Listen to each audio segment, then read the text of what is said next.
resisting it, and it's fucking annoying. Like, I woke up this morning, and the first thing on my mind was like, uh, discontent around feeling like I'm in a narrative, uh, like a I feel like I'm a mouse in a room with a bunch of mouse traps all around, and they're just narrative mouse traps. They're just these shitty things that like you can't just seem to get away from them. And like I don't watch or read any of the news. I just don't, and it still has this effect on me. That like there's it's like the feeling of being surrounded by these predatory stories, and um, and then there's people like yesterday. I had to basically I just banned Claire Caw and her whatever cohort she has from my channel because I was like, there's no point in her comments other than to like make people sad, and I don't understand. I just don't understand it. Like I don't fucking stand it. Do you want to? Do you want to understand it? I think part of me does. Otherwise, why would I be so upset about it? Like I don't understand. Like I don't. I don't understand the motive. Like I don't. Well, yeah. I mean, to me, it's a similar motive as any other like evil that's out there, which is like, why would somebody torture somebody? Like, do I really want to understand that? Not really, but I feel Well, like I don't think that's her intentions. I mean, mm, I've had two pretty long conversations with her and, now, and and that's why I think that you guys don't know what you're dealing with. I think me and she's her. yeah, no, I think that people who interact with her and who say what you just said are foolish because that's the predatory nature of her. She will make you feel like a certain way and then just do something else entirely and then act another way. And it's like I don't get it. I don't fucking understand it. I just see her trying to. She's. I mean, this is what I see. Because I Yeah. don't agree with a lot of what where she stands. I don't think it's good footing. Hmm. But I do think she sees problems with the world, which we all do, Hmm. and she wants to try to correct it. I've seen a couple shorts she's made from our conversations that I think Hmm. puts me in a negative light, but I'm okay with it. I feel like I'm being led to talk to her when the opportunities arise, and so I try to, in good faith, not in her, but in whatever's inside me that's telling me that having a conversation with her will be okay. But I Yeah. do understand too the exhaustion that can come because she tends to always bring it back to the same thing, which I fundamentally don't agree with her. Yeah. The whole one Well, I mean, government and people are free to do whatever the fuck they want with her. She's not welcome here. And I that's don't fine. believe That's that. I fair. don't think that people have to like. I think there's this idea, this kind of like, um,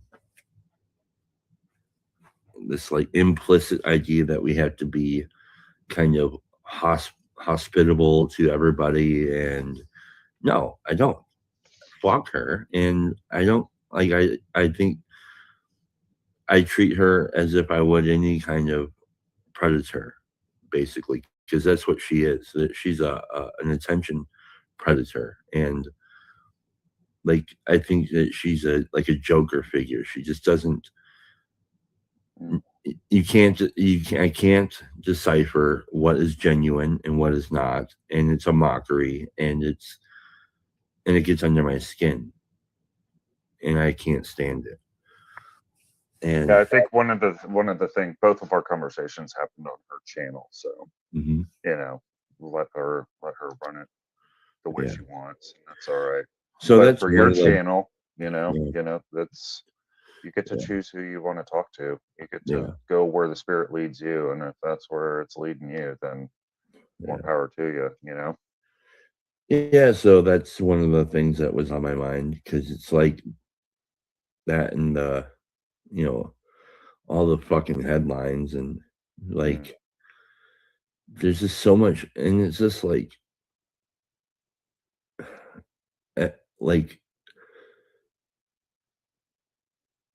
I don't know, I feel like they're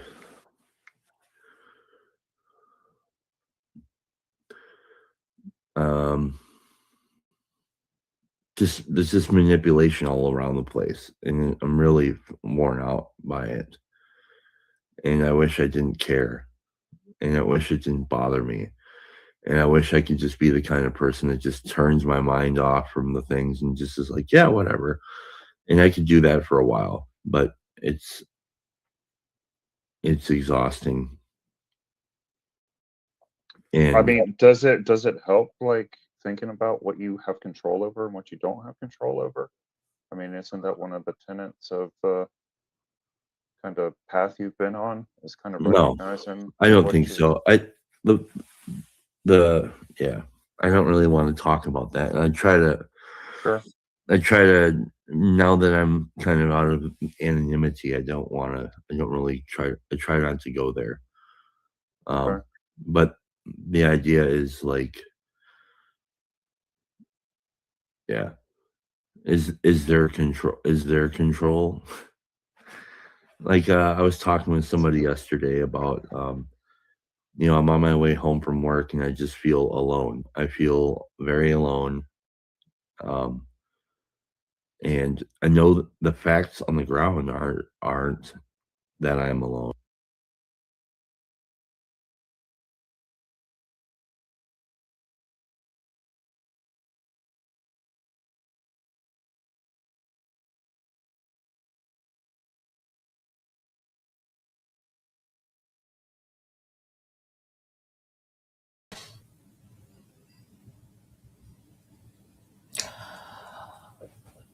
I can understand why people don't want to talk about politics because it is upsetting. But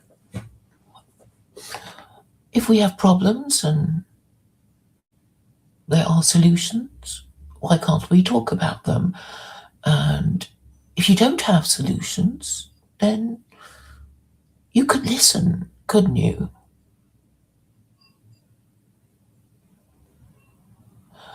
So I guess one of the reasons why Chad hates me so much is I think I may once have called him out on saying, yes, you've already told us, you don't know, you don't care, you don't see why you have to talk about it.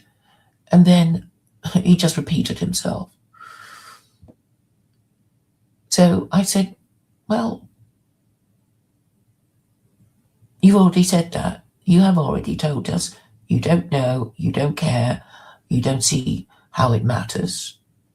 Can we move on to something else? But it's always about him. Now, if it were me and okay, I can be upset about something, right? And I would know what to do, so I would be looking for the answer, wouldn't I? I'd be asking, um, do you know about this problem? Is there a solution? What is there a range of solutions? Something like that. It seems obvious to me. Not fixing the problem, deliberately not talking about it is just going to make it fester inside your mind. And the problem's not going to get better. And if you stop people from talking about it, I mean, why does he think he has the right to stop people talking about it? Okay, you come to the table, you have no answer, you're concerned about the stuff, then, well, you can listen and maybe interject. after you've said you don't know and you don't care and you don't know why it matters and you are powerless. But it just seems to be all about him. He just wants to sit there and say this again and again and again and again. And I may have expressed impatience. Like, well, it's not about you. And if you have no solutions and you don't want to discuss anyone's, then perhaps you'll allow us to discuss the problem and the solution without being hated. But no, that's okay. He can hate me all he likes. But I've noticed this morning that there has been a cohort of them trying to accuse me of Holocaust denial. I was accused of trying to get them to deny the Holocaust. Actually, no, I've been saying that you should neither affirm nor deny it. Because, as far as I know, it's not actually formally illegal to deny it in the States. They're not going to, force you to say you believe in it. Maybe, well, not just yet anyway. So you can take the intermediate position of neither affirming nor denying it. I know Jews have been saying things like, I'm not a Zionist, I'm not anti-Zionist, I'm a non-Zionist. And you can see why they take that position. It is to avoid being seen as a traitor to Jews, and on the other hand, inciting hatred from Gentiles by being a Zionist. But actually, I've been saying even Allah is Zionist. If you look at chapter 17, verse 104, so the only question remains is how Jews are to live in Israel, which it seems not even God denies them. I suppose if they continue to live in Israel as a liberal democracy with their gay parades in Tel Aviv, that there will continue to be a problem if God exists and curses them for flouting his laws.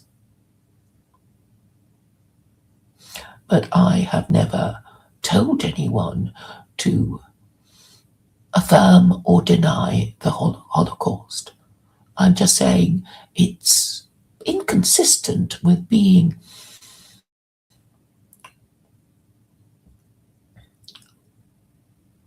with enjoying free speech if you're not allowed to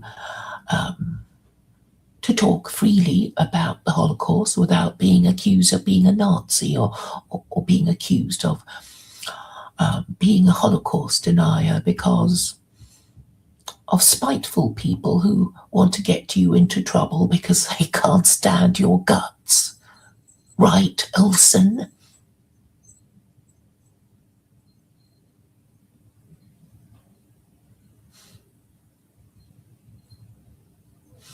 They can't stand my guts because I dare to discuss the things that they dare not discuss. How dare I discuss these things that they can only skirt around and beat around the bush about? How dare I? But I dare, and I do. And they hate me because I say the things that they dare not say. They might mention it in passing. In a 3-hour stream, they might say, oh, Christian nationalism in one sentence, and maybe Nick Fuentes in another sentence.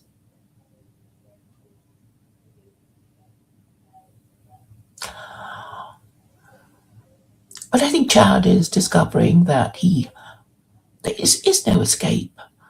Even if I never existed, Americans would still be troubled by what is going on at the moment. And why can't they just discuss it? We have the wherewithal to discuss it. We have YouTube. We have all kinds of social media platforms to talk about our beliefs and our views and our opinions and our arguments. Why can't we discuss that? I think the problem is that they are afraid to discuss it after they have shown their faces online.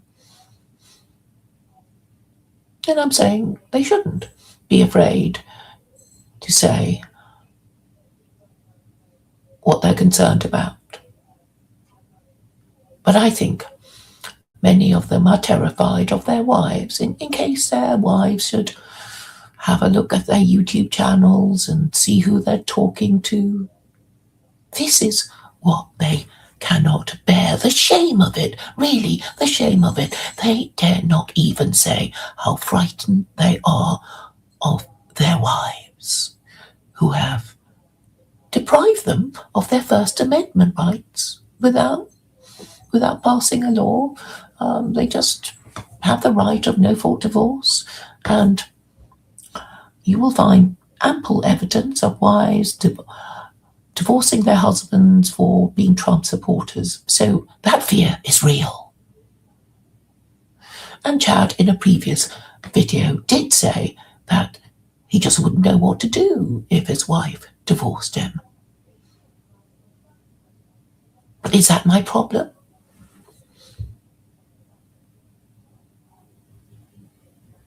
My problem is to get Americans to come to terms with how they keep losing their First Amendment rights. They are salami slicing them away, and soon they will be so full of hatred that they will be persuaded into Christian nationalism just to teach those Jews and Muslims a lesson. That, I think, is the plan. Maybe I'm wrong. Maybe I'm just being a little paranoid, a bit conspiracy theorist.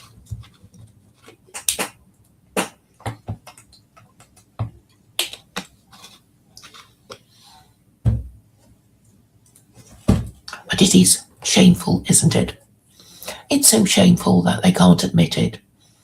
So you'll see the younger members of the TLC, they have these inordinately long streams with each other when they appear to talk about nothing. But because I am persistent, I listen all the way to the end, because I keep asking to myself, why are they having this conversation?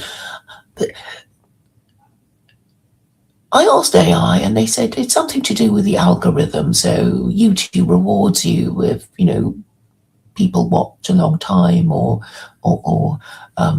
but then will they watch all the way to the end? And if so, why do they? I suppose if they watch to the end live, they will hear somebody say Nick Fuentes or Christian nationalism, and that will be enough.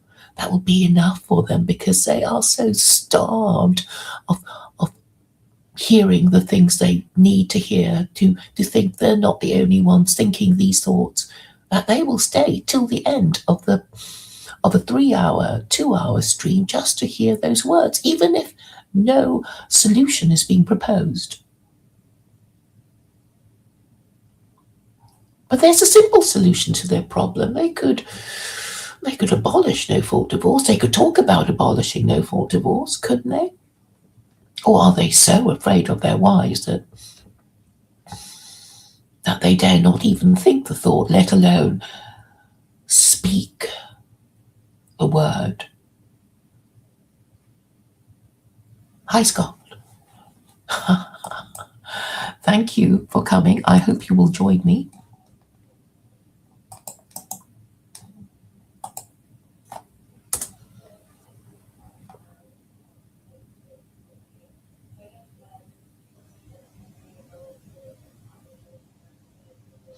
When I started being a political activist, I thought all I had to do was present the arguments clearly, so people would just, agree with me that the problem is a problem, and at least talk to me about the solution. Scott is here. Hi, Scott. Thank you for coming. You're welcome. Sorry, I'm eating. I'm in the middle of It's your errands today. lunchtime, isn't it? Yes. So is there something I can help you with? I mean, I've been watching them for a long time. I don't necessarily have the same view that you do, that they got ulterior motives. And I Um, have found them to be very helpful. Sorry, who are And you talking about? I'm not sure who you're referring the to. folks in the TLC. No, I'm not saying that they necessarily have ulterior motives. I think, they're concerned. There are things, going on, but they may feel a little hindered about saying what they mean because, well, I mean, I suppose they've already kind of told people so much about themselves, and they're feeling a bit nervous. And my theory is that they're concerned about their wives not agreeing with them about, ICE and that kind of thing. That's what I'm saying, really. I'm not saying that they're, necessarily ill-intentioned. I guess I'm a bit like the messenger bearing bad news, and people like Chad maybe want to shoot me. No, I don't think he'd want to shoot you. I just don't. It's exhausting being in this high atmosphere political cycle that we experience here, because we're coming up on the midterms, so we see this happen every cycle where things get ramped up, and it's to convince us all that we're in crisis mode and we're making a vote for democracy, and it's just exhausting. One of my best buds, he tells me he's got a place out in Nepal, and he tells me all the time, like, getting unplugged from all of this and getting a reset, it's you realize how inundated you are.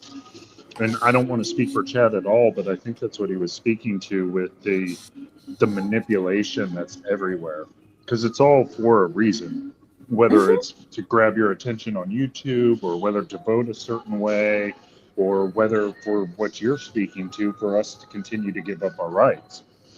And it's exhausting. And I think the space that's been created has been a very, almost like a sanctuary, and where we can talk about things that help us grow as individuals, and not necessarily be hyper focused on, the broader political scenes.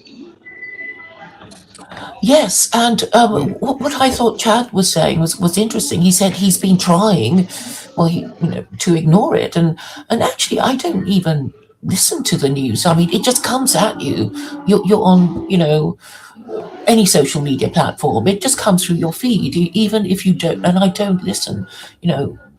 I don't go out of my way to listen to it. It just comes to me, and I feel, maybe that's how it should be. I don't need to go out to look for it, because that would seem really, really excessive, considering what I do all day. And I suppose with all these things, maybe you can't ignore it. Maybe you shouldn't ignore it, because when people are clamoring for your attention, I guess you just need to, well, who should I listen to, because everybody wants my attention. They're all trying to tell me stuff in order to make me do stuff, and then you somehow need to analyze them and put them in trays of pending and urgent and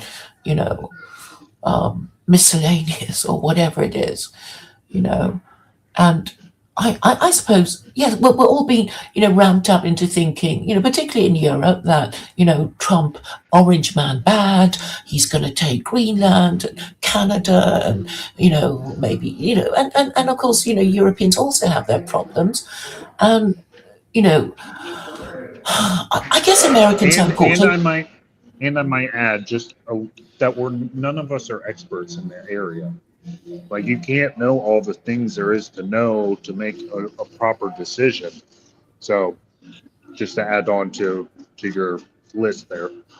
Yes, all we have is perception. And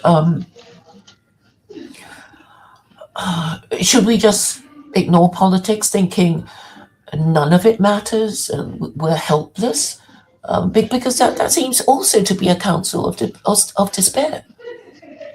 Yeah, I tend to agree. But I've also been, I don't mind talking about politics. And when I was younger, I, I in some ways demanded that we did because in polite American society, we were raised that you didn't talk about politics and religion in public.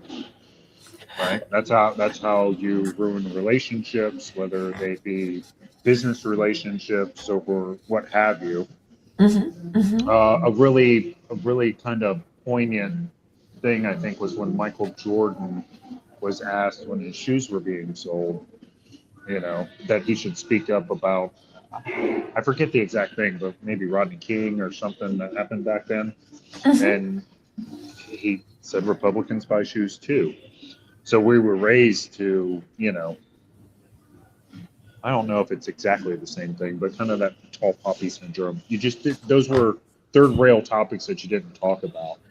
Yeah, I mean, my childhood memory was that the elders would discuss politics at my grandfather's house on a Sunday.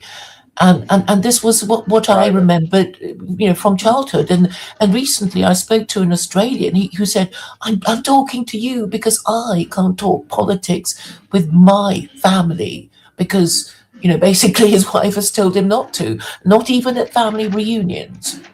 So I think, okay, I'm just thinking of how I would feel if I were not allowed to talk about these things. I think I would go mad. And I think when we have things on our mind, we need to somehow articulate it so we can, so what's causing us pain and distress is are in sentences, and the sentences can be analyzed. Are they true? Are they untrue? Are the arguments logical? And then we can start solving these problems. But if it just stays inside our heads and is never properly articulated, then it will just cause us depression and and mental health issues. And looking at Chad, I think because he doesn't seem capable of finishing a sentence. I think I think he has some particular trouble articulating these issues, and maybe that is why it's so distressing for him. Well, Well, you. let me add another wrinkle is that we're in a, I would at least I do. I'm on the edge of Gen X going into millennials. And Mhm. I was raised by an individual male that you don't talk about. And this is a contention between me and my wife. I don't feel like I have to enunciate everything. And in particular, when I'm dealing with a problem, speaking as a man, I don't like to talk about it unless I actually have at least come up with a few solutions that I think are viable, right? And then I test the solutions out. So Yes. we kind of call it falling into a cave.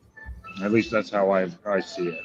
When I'm dealing with something that's important that I need to find a solution to, I don't necessarily want to work out. That's more of a, and I'm not trying to generalize or demean. I'm just pointing to differences that women tend to talk out the problems more, right? Whereas my experience with men is we want to find the solutions and then discuss the solutions only.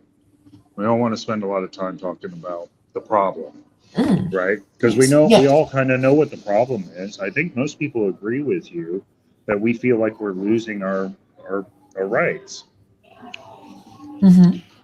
But until we have solutions, and the solution set includes trying to overthrow the current way in which the government works, which is one reason why Trump's in there. He's a wrecking ball, Well, right? Well, the thing is, the ruling classes are fighting each other. That is really the problem. And of course, they're Yeah. going to be recruiting you guys to fight Mhm. for their side. And Right. if so, it's a dangerous situation. Well, it's not some. Yes, it is dangerous. I would make the argument it's not any more dangerous than what. Well, we do have nuclear weapons and the power to hit a giant big red button to end it all, but these kind of things have been going on throughout all of civilization, right? Well, it It's seems just, worsening. I don't know. I mean, if it wasn't for the fact that we had nuclear weapons, I don't know that it would be. That's the thing, right? When we have the power to end the game like never before in history. Yes. That And makes the so, consequences higher. And I don't think any government that currently has the power to do that is going to just like go, oh, okay, you're right, we're wrong. Here you go. Here's the keys to the kingdom. which You is know? why, all these issues, have to be, resolved in some way. And even the ICE thing, it's like, of course you need, you know, somebody to deal with illegal immigrants. I mean, that was why Trump was voted in, and then well, the rest is noise and hysteria and maybe lies about the virtue or vice of the people who got killed, and but fundamentally, if you Did you have see what they did to his picture? his pictures, yes, they made him look more Yeah. attractive. Yes. This is why, especially in the days right after these kind of situations, most people now, most normies, I would say, not political pundits or anything, we have learned to go, especially Mhm. with it being online and present forever, off of a few video clips.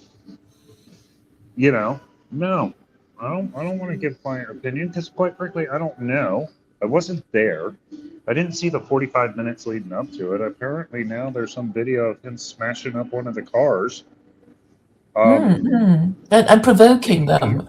Yeah. Yeah, like, and so it's just best until all the data comes out and the investigations and but I even agree. that doesn't get you anywhere. No, I because mean, until we, it's scary. yeah, and I was really thinking of what Tucker Carlson was saying, that there were these ICE agents and they were denied police protection when they were in a restaurant, and they came and there were these people, and they called for police protection, and that was denied. So And on what top was of that, I heard this as well, just to build on that. So I heard as well that the Minnesota police, the Minneapolis police, is refusing to do any crowd control. So these because they federal want to agents, riot. Hmm. that's yes, and that's the problem. Is like the whole thing on both sides is being orchestrated. I think I've heard you mention kayfabe a few times. That was Eric Weinstein's kind of thing. Mm-hmm. And so getting on the internet in the middle of it when emotions are crazy, silly high, right? And knowing that this is just going to ramp up all the way until November. There's What's no good happening that's in going to come out November? of doing it. What's Well, the happening in the midterms are Okay, this okay. year. Mhm. Yeah, so they're going to keep doing this to push the narratives that give them the best chance to win. Both sides, right? You're going to have law and order for the Republican side. So you're going to have this kind of thing, and you're going to have the compassion and the care for individuals on the other side. It's That's why kind of this male thing is female, isn't it? dangerous. Well, I mean, yeah, but I don't think it's just that. It's it's what the two political parties now have come to represent. And what I would say with most people in this country, we would not want a one party system, because then that gives all the power to one group and then they only manipulate the narrative. At least now you have two competing things. And to your point, multiple different elite factions, whether it be the banks, whether it be technocrats, whether it be all fighting and vying for the power, right?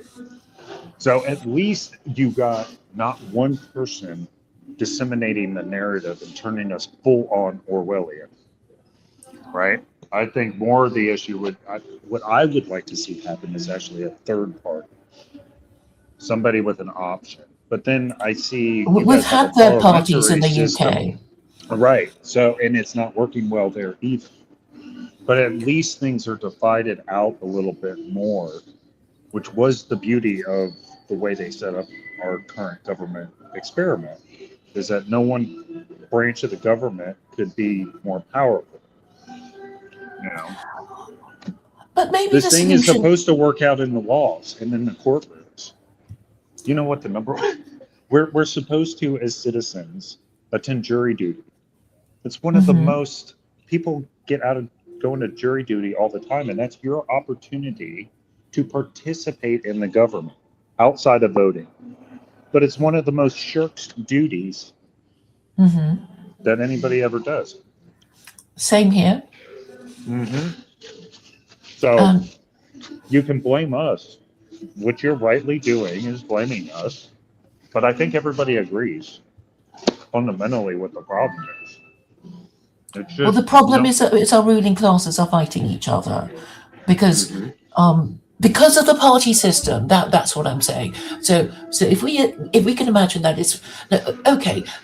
Under one party system, the worst case scenarios happen. Your enemies, your political enemies now control the party. But at least you know what you're supposed to do next. You try to regain control of the party. You don't wait until the next election, which is 4 years ahead.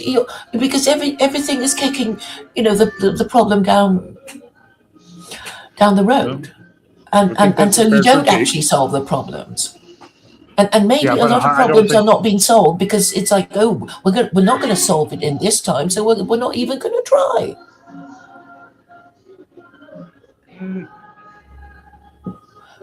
And the long-standing ones will take more than a term of office to solve. Well, I mean, look, I think some of the, yeah, I don't know. It just seems a lot like a monarchy. You're just calling it a different name. Well, I think a monarchy technically is if Trump, will pass on, his leadership role to his son, and I suppose he has quite a few sons, so he could start a dynasty, and that I guess is what terrifies Mark Parker. But yes, you could even have an absolute dictatorship, but I mean, North Korea is technically a Thank you. monarchy. I mean. Yeah, I Sorry. think it's a monarchy, really. Well, It you disguises as a got, republic. yeah, I would say you got one political power on top of the thing, and then they. Oh dear. I think Scott is out of range. There we go. Yeah, Do I have we're voice? good. Yes, I can see and hear you. Okay. What were you All right, saying? Sorry, I got a phone call. Mhm. Well, so you just have one party, but then they decide who sits at the seats of power. And then, like, one of the biggest things that scared me about the whole Biden presidency is the guy, like, wasn't making the decisions. So who was actually running the government while he was in there? Like, we don't know. Yeah, it's not. There's not even a name. It's this thing called the deep state. But I know. Yeah, that we can't hold accountable to. So then your solution set then, how are we supposed to hold somebody accountable when the people that are actually running this thing are individuals that we can't name or point to? I think it's because elections make your politicians easy to bribe and threaten. Yeah, And that's I true. think, you know, so it's the operation of democracy that is causing its own problems. So, okay, there is China. It has a one-party state, but I think its structure is pretty transparent. They do have elections, but they don't have general elections. So you know, people just vote for representatives who come from the same party, and so I guess you would just get, you know, have more than one candidate, but from the same party, and you might just, you know, prefer, you know, the haircut or the smile or whatever of the, you know, other person, but the policies would be, you know, within a range, and people wouldn't expect anything more, you know, but they will be, you know, at least consulted, and this makes them happy. I remember talking to a Ukrainian, and she was saying, yeah, we had elections, but it was a one-party state, but we didn't mind. We still got, you know, kind of excited about it.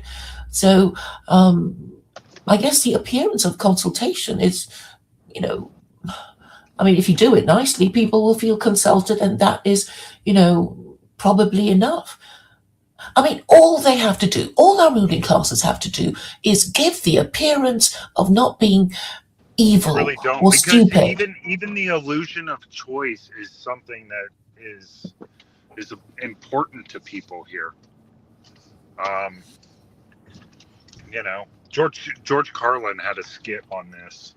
You got 31 flavors of ice cream, but only 3 oil companies pretending that we have choice. You know, anything that's important is either a utility or, you know, it's only a handful of companies offering you where they collude and say what the TOS is to use that service, you know.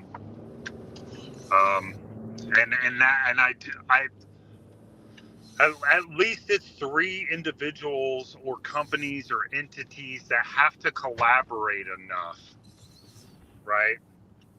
That it's not just one. You Yeah, know, but but look, I mean, if that were to happen, I think that is, at least in my mind's eye, if that were to happen, then I would just be leaving it in God's hands. Shoot. Sorry. I'd just be leaving it in God's hands. But he well, warned us not to do. He warned the Israelites not to want a king. and what they had before were judges going up and down the country. Right. Yeah, and they were supposed to but that have wasn't people. good enough for the Jews. Right. They wanted Because to be they like thought kings were everybody else. cool. Yes. And they were warned. Uh-huh. I mean, they were warned. You know what the king will do. You know, he'll make you fight and die for his wars, and he will tax you to the hilt. And they said, no, we won't. We still want a king. And they didn't have, you know, good kings. But and I think that the difference between a monarchy and a republic should be clear you know, because of all the revolutions that have happened, the Republican revolutions, which were, you know, frankly regicidal, and because there was no peaceful way of removing the king if he proved to be a bad king. It had to be by revolution or civil war. And but at least, you know, with your constitution, which is not a viable option. That is bad. Right? Revolution, civil war, people die. And I think that that's what scares a lot of people, is that that's on the table, that's being talked about. We're hearing about provinces and states wanting to secede again. And I don't think any of that gets fixed with a one-party system. All that does is ensure its divide and collapse. Well, I have an idea that is more than just a one-party system, because you know, I know your the quarrel is always between, you know, the federalists and the states' rights people, right? They can't decide, you know, how much power to give to the federal government, and how much, and that has always been a problem. But and the Civil War was really, the federal government kind of being mean to the farmers who needed labor and, not really caring. And obviously more people in the North made the industrialists prefer, voting, while people, in the South and, what was this about the slaves counting as 2/3 of a, well, they couldn't vote anyway, but yes. So there was this problem, but I think if, well, I hardly dare say it, but I think, if each state were allowed to interpret the Quran in their own way, with an overarching, I think, everybody could keep their identity, because, if you put it to an American, like, well, do you think people in Mississippi would interpret the Quran in the same way that people in California might interpret it? I think the answer is no, because you have all these cultural differences, in your different states, and they're quite different. Even amongst white people, there would be this idea of Manians being different to New Yorkers, being different to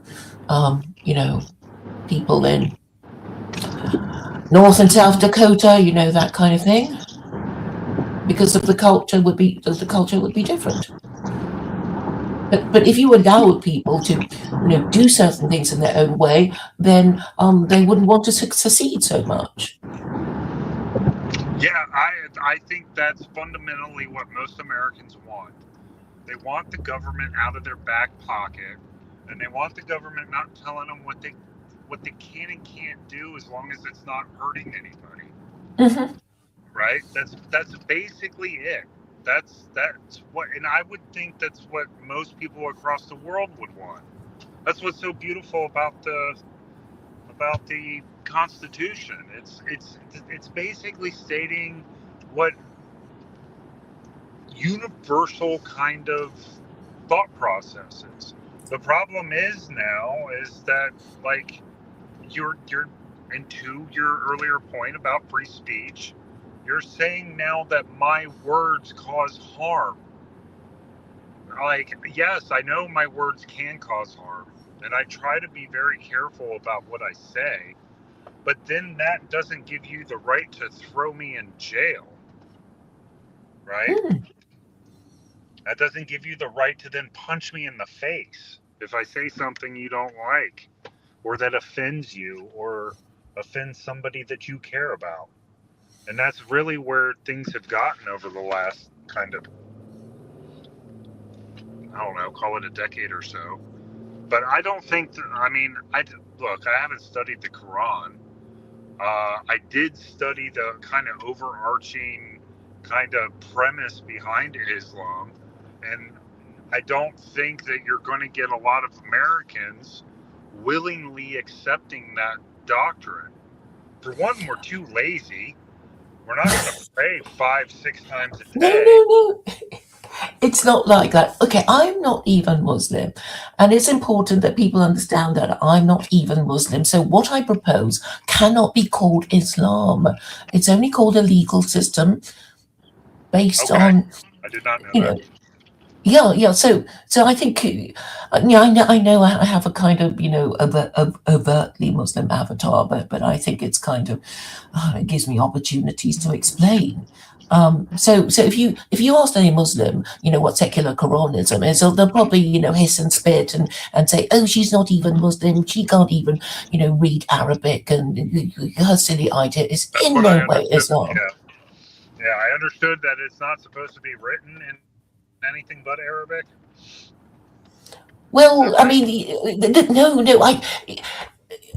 I know a lot of Muslims are told that there's no point reading it, in their own language, and I did know a Muslim activist whom I just assumed that he'd read the Quran, and because he was a lawyer, and I'd go blah blah blah, and I thought he was agreeing, and it was only years and years later that he confessed on YouTube, "Oh, I've just read the Quran in English," and everybody laughed at me.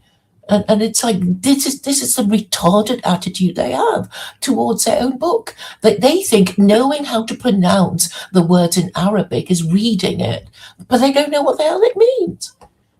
So, but it's like how many people calling themselves Christian have actually read, the New Testament, let alone the entire, the Holy Bible. So, I mean, we just have to assume, unless people say they've read it, that they haven't. That they haven't read it?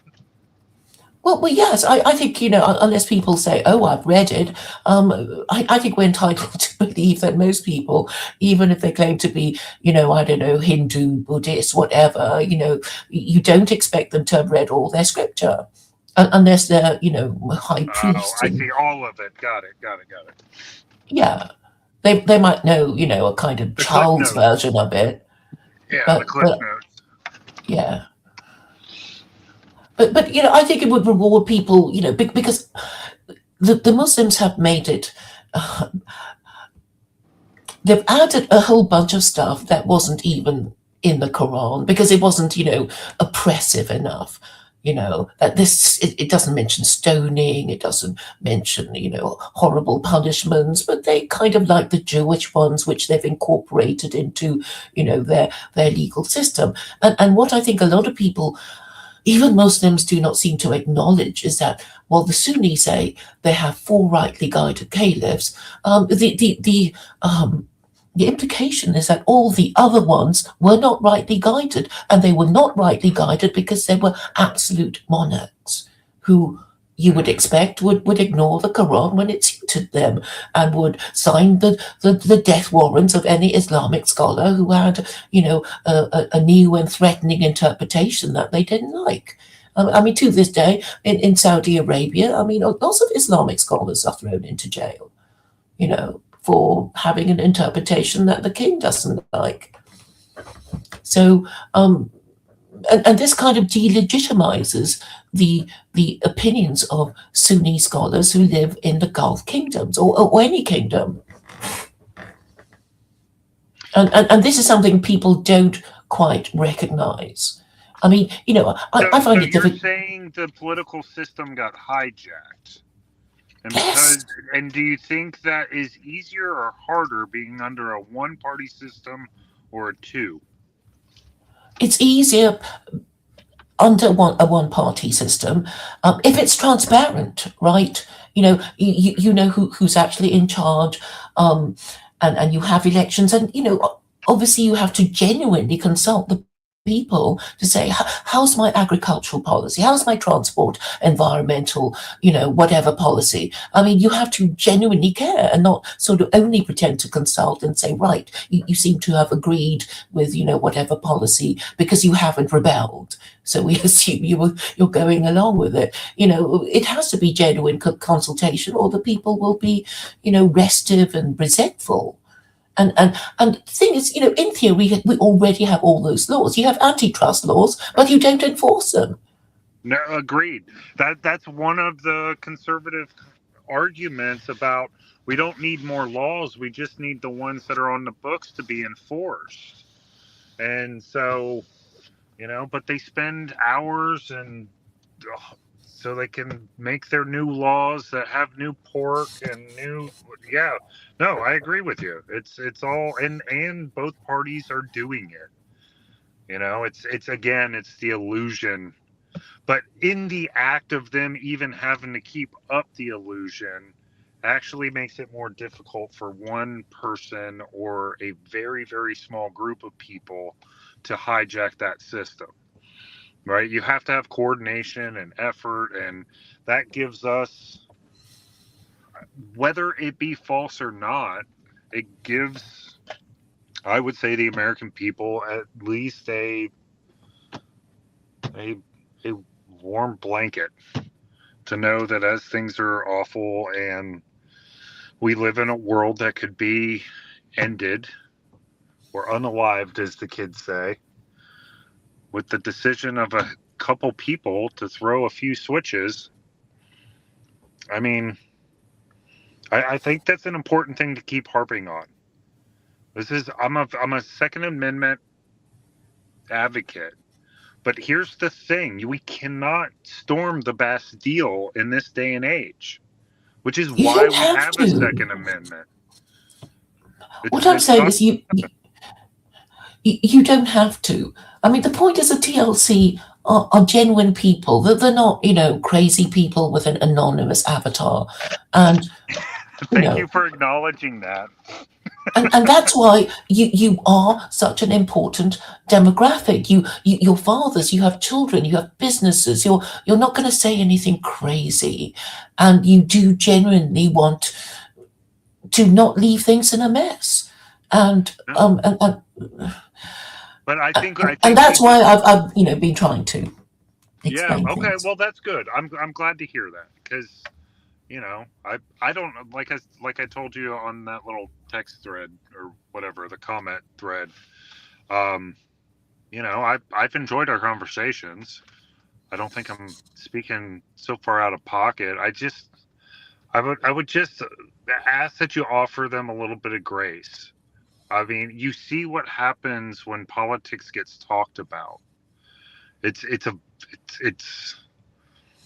for one, we're not used to it. For two, the only way we see it talked about on live TV or anywhere else is in this yelling 8-box kind of scenario where you get 2.5 minutes of any kind of substantive argument, which you can't suss these things down to. I mean, are there any long form kind of conversations outside of maybe this, where people are discussing politics for 2 hours? I don't think so. No, So it's gonna take a little bit of tripping and falling, and you have to realize that it is consequential to talk about politics on the internet. yes. Yes, It's and extraordinary. I thank you for because engaging. we have kids, and because we have families, and because we have mortgages, slipping up and making a mistake in this area where you could be doxxed or canceled or lose your job and your ability to pay for your family's upbringing is not a small thing to be expecting people to do, right? But who real. else will do it? Well, that's the thing. Just give it some time. All things will happen. I just ask that you offer them a little bit of grace. Well, I'm talking to you, so I don't. I know, but I'm not them. I've only just started kind of hanging out with it, but I have been watching them for years, and I have found I have received great benefit from those individuals doing the conversations on the internet. So it's just politics is a different animal, animal altogether. I know people talk about it in a different way, and of course you have to kind of put your brain in a different gear, and try not to get triggered by people who don't agree with you or deliberately coming for you and trying to insult you and accuse you. And I guess I'm used to it. And also in the soup. Also, don't forget the soup in the season we're in. We're in the lead up to the midterm elections. So, and everybody who's got a half a brain cell knows that there's stuff being pushed out there that wouldn't normally be pushed out there just to incite fear and crisis mode, so to get people to go to the polls. So it's making those individuals that got a little bit of a radar for this thing to hit the pause button and not want to be talking about it 5 hours after the incident happened. Yeah, I mean, I'm not even, wanting to talk about it. I mean, as far as I'm concerned, obviously it's bad that, people get shot for demonstrating, but obviously, ICE have a job to do, and if they don't do their job, it just means more illegal immigrants and more problems, and there has to be. I guess you can actually take a position on it, and the middle position of, well, it's up to the courts to decide it, and I wasn't there, and but they But they have like a I job said, to do, but people shouldn't be shocked in broad daylight. if you see new stuff come out, kind of contributing one of the two sides, you'll see it then go away, right? I mean, nobody's talking. I mean, I guess some people are talking about the first young lady, but I don't. Yeah, I mean, what I've said is, So did you hear about them raiding? So I'm in Atlanta. They raided the Fulton County office for ballots. The FBI did. Did you hear about that? no, what's that about? So apparently a judge in Missouri issued a warrant to confiscate a bunch of stuff from the Fulton County elections, investigating the 2020 election. Oh, yes, I did hear that Trump was going to do something about that. Well, they did it yesterday. They picked up, I don't know, I've heard all kinds of numbers, but a bunch of documents and some other stuff overnight last night. It was the big thing on the local news here. So, and there's that, and then there's the whole thing in Minnesota, by the way, of all the fraud that the potential vice president of the United States is under investigation, and nobody's talking about that. Right, with all the daycare things, that was the big story right before all this stuff kind of happened with these two young individuals that lost their lives. And now that's not in the story, and nobody's talking about that. Nobody's outraged about that. Nobody's rioting in the streets about that. I mean, what was the total number? 9 billion? Huh. So, sorry, which? With the daycares, with the Somali daycares.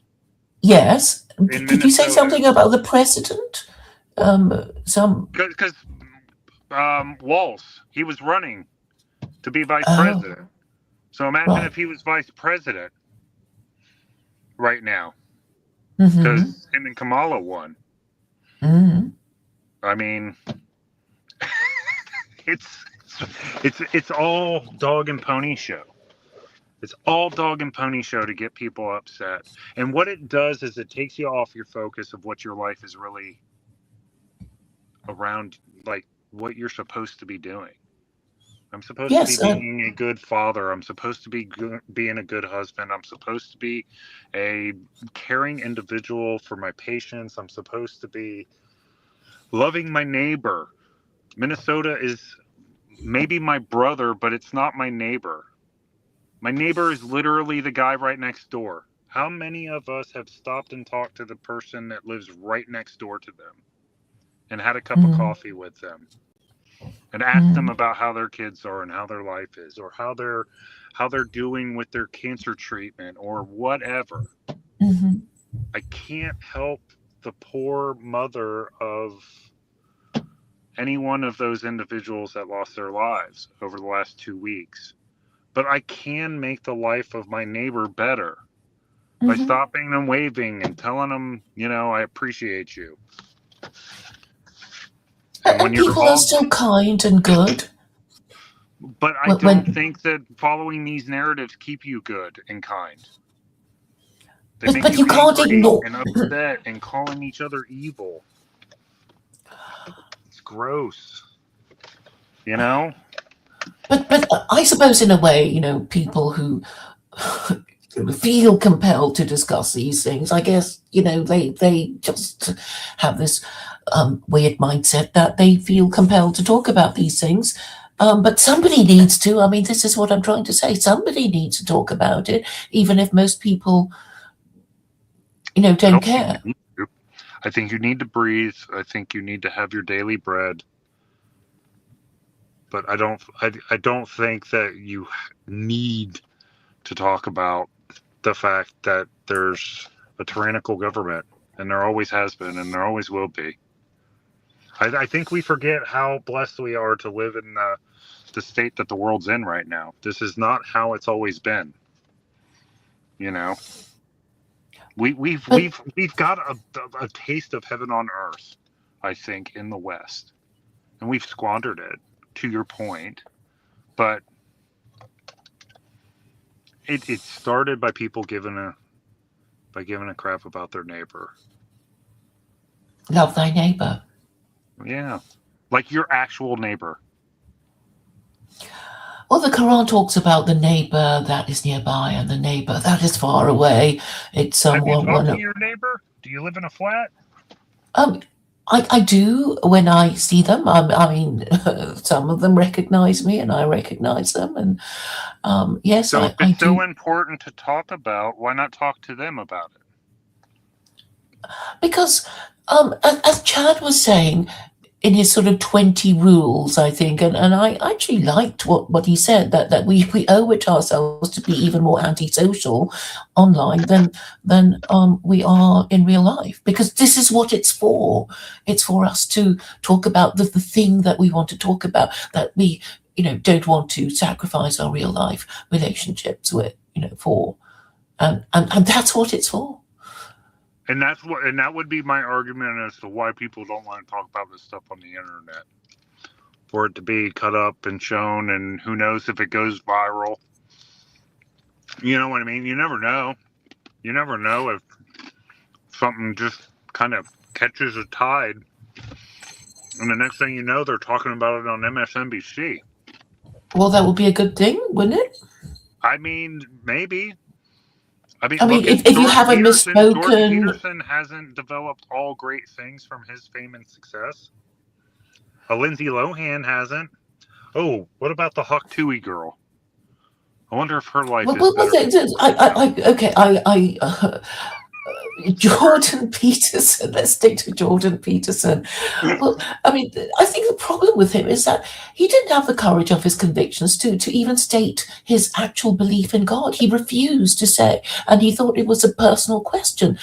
I mean, well, at least I say I'm agnostic, so, nobody's going to say, well, do you believe or don't you believe? It's like, well, who can possibly know? But I see the utility of religion, because you see what happens to people who don't have a religion and don't follow it, or have a religion and don't follow it. And what is the least your religion should do for you? Him and God, though. Well, I think that's between him and God, and when we live in a world of gotcha questions, because he's mentioned this before, is that he doesn't like the intent for which the person who's asking the question is asking the question. Well, I guess because if you don't feel... They're trying for a gotcha. They're trying to put him in a box, and he knows they're trying to put him in a box to say, okay, because you made this claim, that means X, Y, and Z.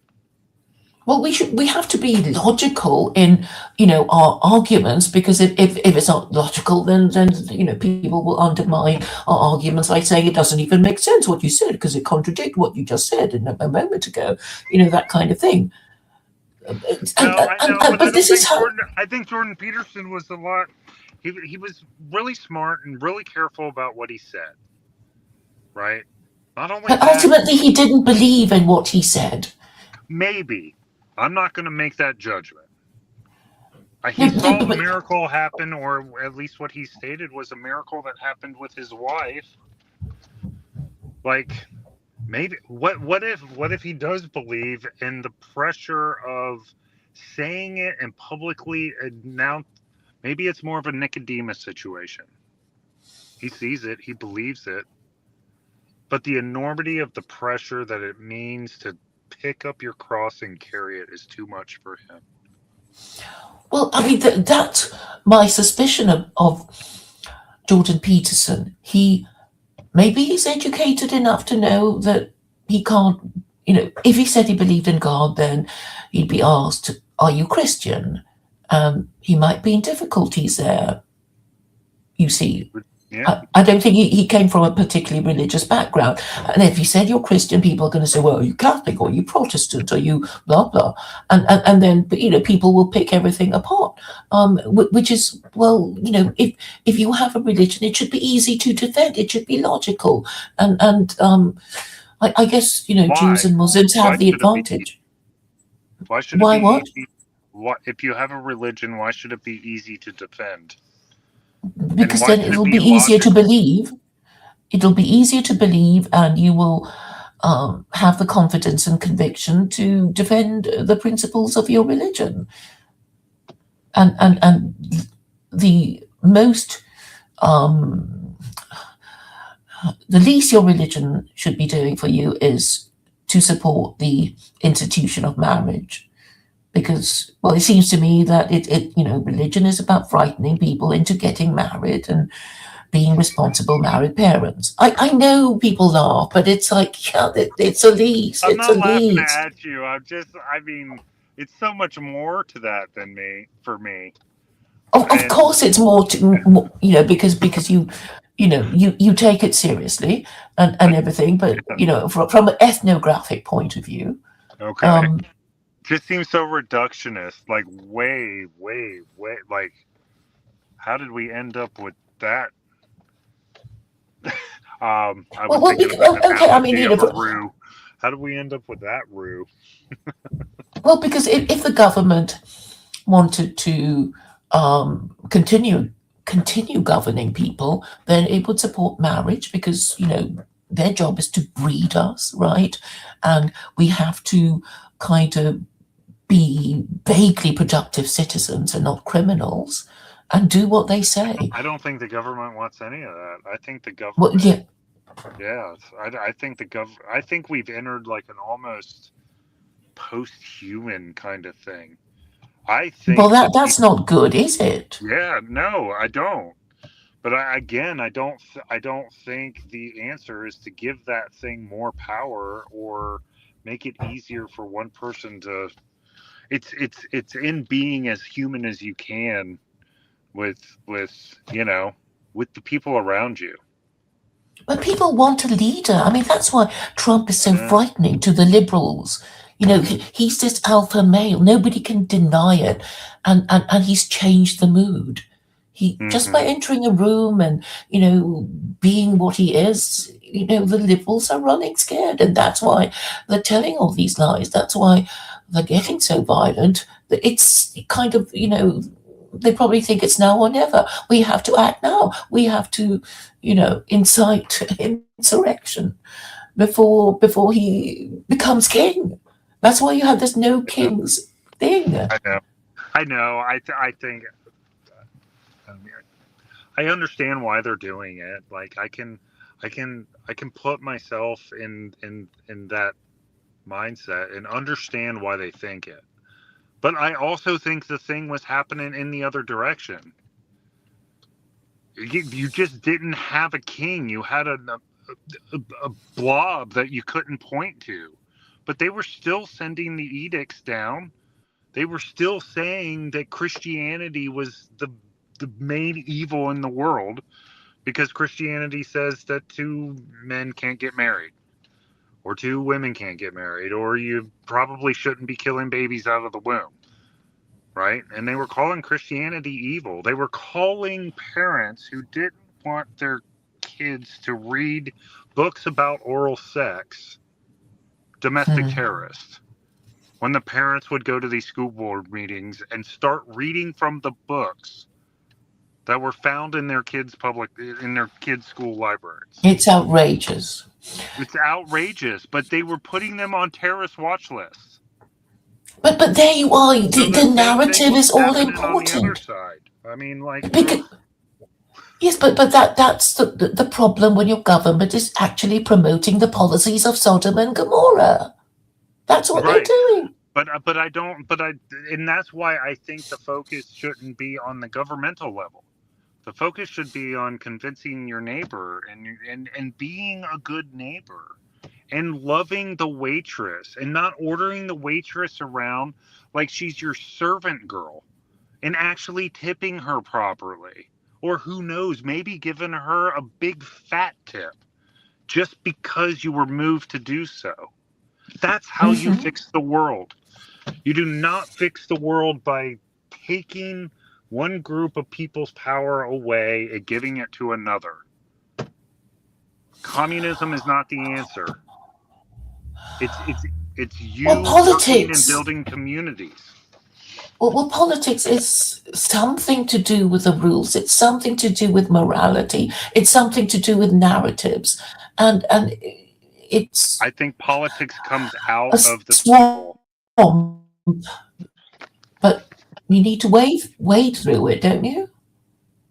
No, I think politics, Don't you? they try to tune to the culture, and if the culture is Sodom and Gomorrah, that's what they're going to do because they're just kayfabing it. They're just parroting words to make you think yes, and that you go to the voting box, no matter what, and you vote for the douche or the shit sandwich. And then they're participating, and then the facade is kept going, and then everybody gets to go home and watch porn and not make babies. Well, And that's drink why. and do weed or vape or whatever the heck they call it nowadays. You know what I mean? But it comes from the top, doesn't it? The laws come from the top. The police come from the top.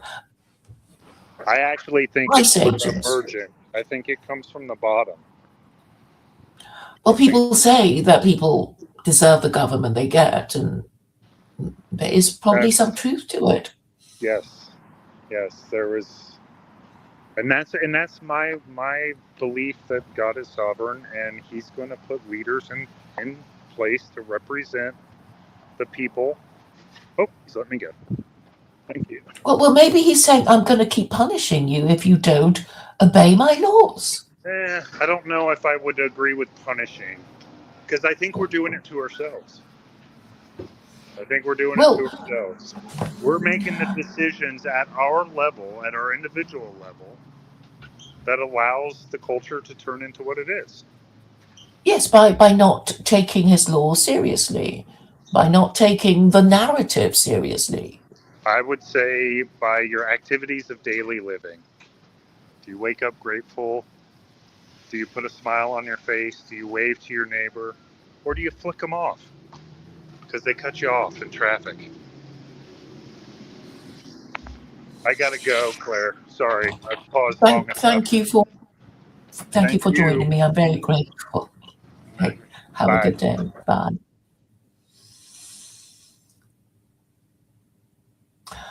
Huh.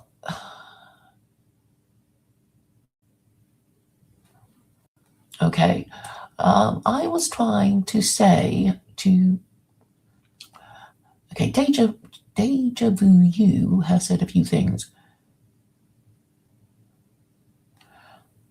Okay, you don't have to be Christian to know what Christians are supposed to believe. Okay, so I guess making Jordan Peterson the Pope of conservatism didn't work because fundamentally conservatism is meaningless without social conservatism, and social conservatism is basically forbidding extramarital sex, forbidding and punishing extramarital sex. And if you don't forbid and punish it, then everything will go to pot. And this is what we need to understand. And we don't have to be Christian to understand it. And so I'm saying the solution is really simple. The government has been promoting all to call their neighbours. Really, I don't know. What a terrible thing to do. Well, okay, that's part of their divide and rule strategy, right?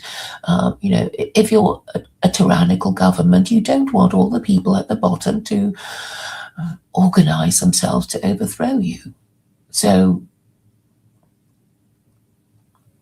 well, we need to be good neighbors, and we can only be good neighbors by being helpful to our neighbors and talking to our neighbors.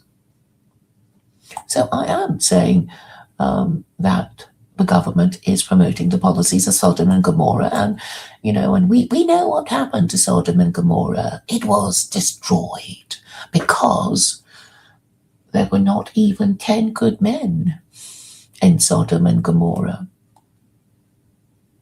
Are there 10 good men in the whole of the West? Who knows? God put bad leaders in place for his purpose. Well,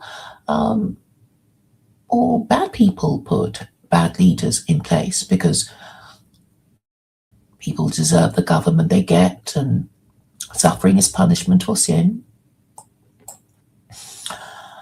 And I've come to the end of these comments. I want to finish by saying, I understand. I understand why people hate talking about certain things. I have a friend who does forbid discussion of politics at her parties. But I think once upon a time people could disagree civilly and not call each other names, but then all these names have been created for us to use against each other. And we have weaponized words presented to us on a platter, and we are encouraged to use it on each other. And if words are weapons, then we can have words that defend ourselves against these weaponized words. And these are arguments, and we have to be people who are moved by truth and logic.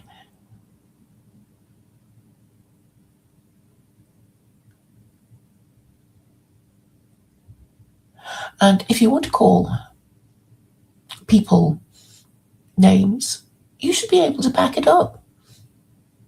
Instead of saying, I called you it first, so I win. So that's the kind of behavior I really, really want to discourage. It's not like I don't give you an opportunity. If somebody accuses me of something, I'll say, why do you call me this? Why do you say that? Would you like to expand on what you just said? I don't block you. I don't delete your comment. I invite you to give further and better particulars. And if you can't do that when specifically invited to do so, well, is it my problem? If you can't articulate why it is you hate me, I would say you hate me because I talk about the things you'd rather ignore. Do you have a right to ignore certain things that are happening? There's no need to, kill each other about your disagreements, but I think arguing about these things resolves the situation in your mind. So you know which side you're supposed to be on, and then you think, I'm on this side, I'm on that side. And you can even change your mind after being corrected by facts and logic, and it doesn't have to be painful. It's only,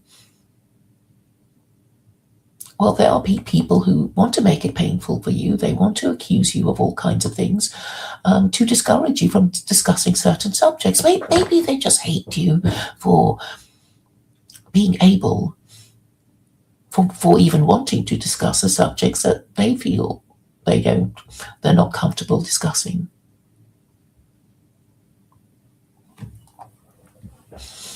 Or maybe they can't even explain it.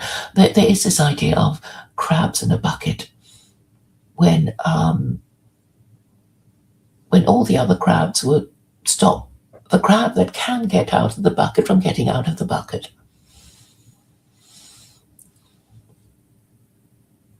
So DIA, you come from Brutus. He's very disappointing, you know. I know he hates me.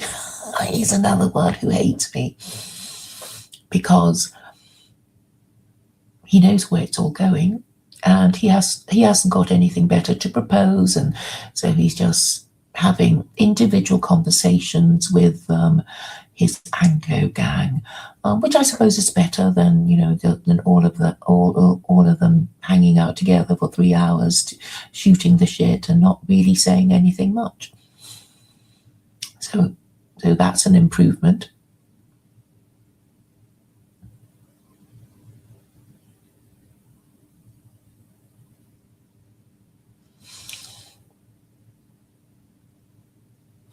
I don't think it's that hard to decide what your priorities are. If you do it in an organized way, I have my methods of truth, logic, and morality. Obviously, you only propose something that isn't based on a false premise, so that your arguments are sound and also moral. What is moral? What is evil? That is when I think the concept of God is so useful. So while I know that all these people prepared to call you evil at the drop of a hat, I would say that what is objectively evil is what God forbids, and what is objectively good is what God commands, and obviously God values obedience. Because if you look at Deuteronomy chapter 24,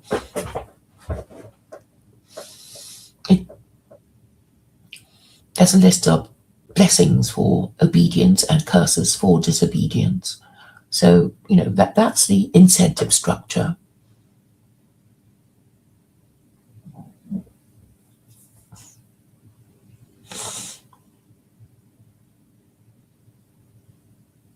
So talking about values, we have secular political ideologies that value liberty. And I'm saying this is fundamentally unviable, because if you say liberalism is an end in itself and you want all kinds of liberties, in the end you will end up living under the law of the jungle, which is a state of anarchy where the strong eat the weak. So for that reason alone, liberty is not a viable political system. Instead, we can say that liberty is a good thing, but only if it doesn't harm the interests of those around us. And this being so, we can only go back to what is allowed by God and forbidden by God in the Quran, which actually supports the First Amendment anyway. Not that you would know it the way Muslims behave. So if you do read it, you will find that it defines its terms. That's a great thing about it. It defines its terms. It is the best kind of draftsmanship, of legal draftsmanship, because it says, it contemplates the exception even as it states a prohibition.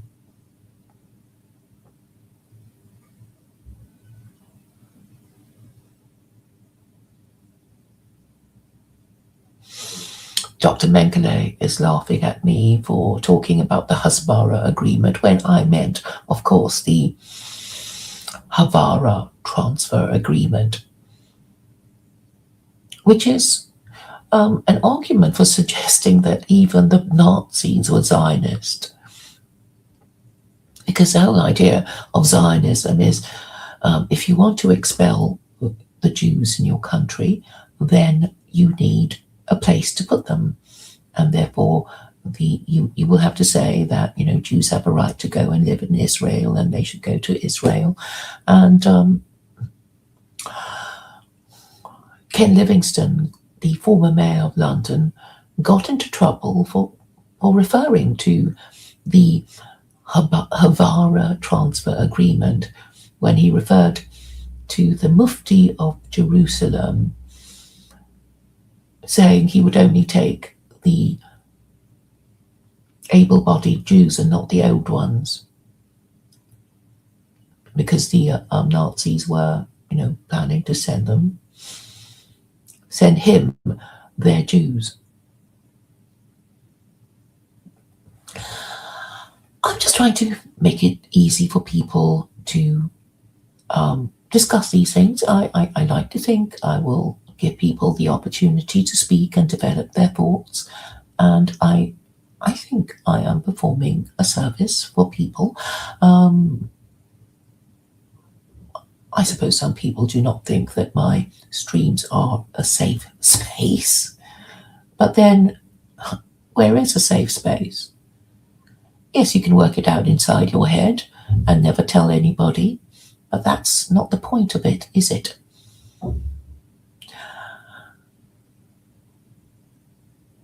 I'm not saying that I'm always right, but I'm reasonably confident of being right because I subject my proposals and my statements through, certain filters of truth and logic, as well as morality, as I understand them to be in the commandments of God, as they would be enacted in law in the most in a literal but permissive way. So this is what I propose. I think what I propose for America, I know Americans can't bear to hear it, but it would actually help them if we had all the different states of America being allowed to interpret the Quran in their own way, but still be part of the Union. I don't see what the problem is. I mean, I keep hoping that there's some, constitutional lawyer that I can speak to, prepared to be seen to be engaging with me, saying, yes, it would work, no, it wouldn't work. But even then, a lot of people are, I guess, a little nervous of discussing these ideas. But my intention is benign. I don't hate Americans. I think it would be a shame if, with all their constitutional protections, they lose their First Amendment rights. In fact, okay, they have been losing their First Amendment rights for a long, long time. It's just that at the moment it's at its most intense. There used to be the term sticks and stones may break my bones, but words will never hurt me. But then if you start hurting people with sticks and stones and worse because they said something, then you are part of the problem. And maybe the problem is not being able to articulate our ideas properly, not being given the space to do it in a supportive and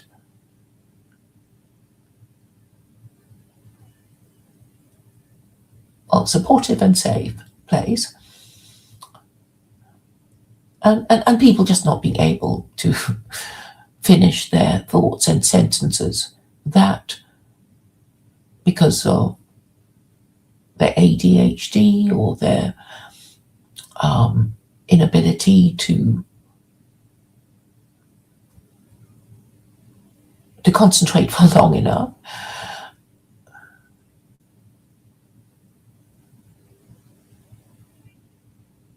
I don't think I am particularly threatening. in the way that I put things, I don't.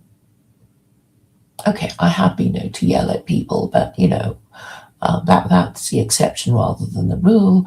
I don't delete people. I don't report people. I really want to have a sensible discussion about controversial topics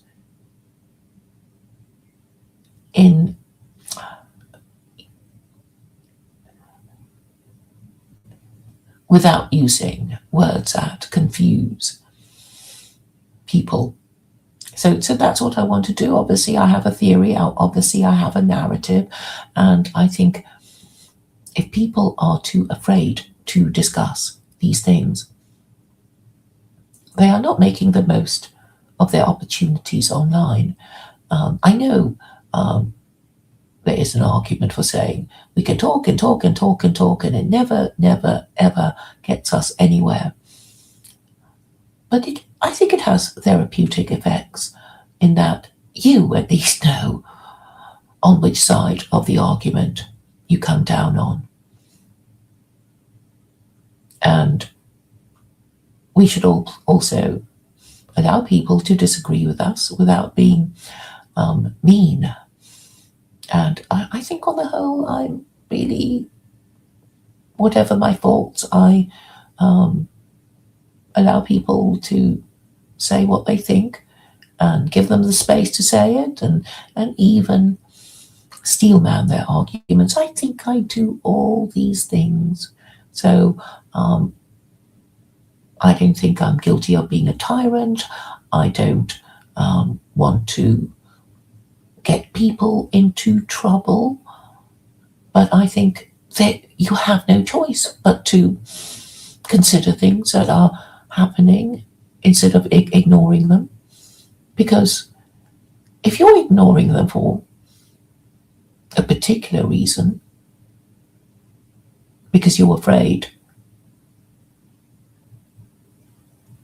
that somebody's going to get mean, and that person is going to be your wife, then I suppose you have to ask yourself, why are you afraid of her? And you may be afraid of her because you know that there have been wives who divorced their husbands because they supported Trump. Is that right? Is that viable?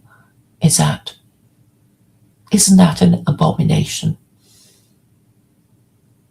Because it means that all these husbands have lost their First Amendment rights. Or maybe I'm exaggerating, I'm catastrophizing, and maybe that's why so many people come online, because they're afraid to talk about these things with their wives, or afraid that their wives might know what they're talking about. And this is not conducive to an environment of being able to discuss things rationally and honestly. And like I said, it would be sad indeed if Americans lose their First Amendment rights despite their constitutional protections, because they didn't care enough, or they were too afraid to defend them because they were afraid of their wives divorcing them. And this is really the subject that I wish to draw to the attention of a lot of Americans who might otherwise be blaming Jews or Muslims or whatever. Maybe the enemy is within. And how this problem is to be solved is, well, I don't think it's that difficult. But maybe the problem that I say is a problem is not the problem, because people won't acknowledge it, because it's kind of shameful, isn't it?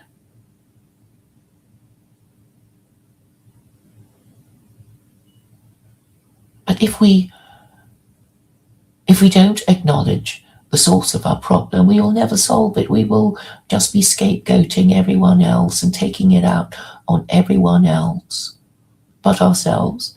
And in the end, not solve the problem, and in the end, suffer worse problems. So I'm just asking people to be honest with themselves. If the problem is that American husbands are afraid of their wives, then the problem can be solved by the abolition of no-fault divorce.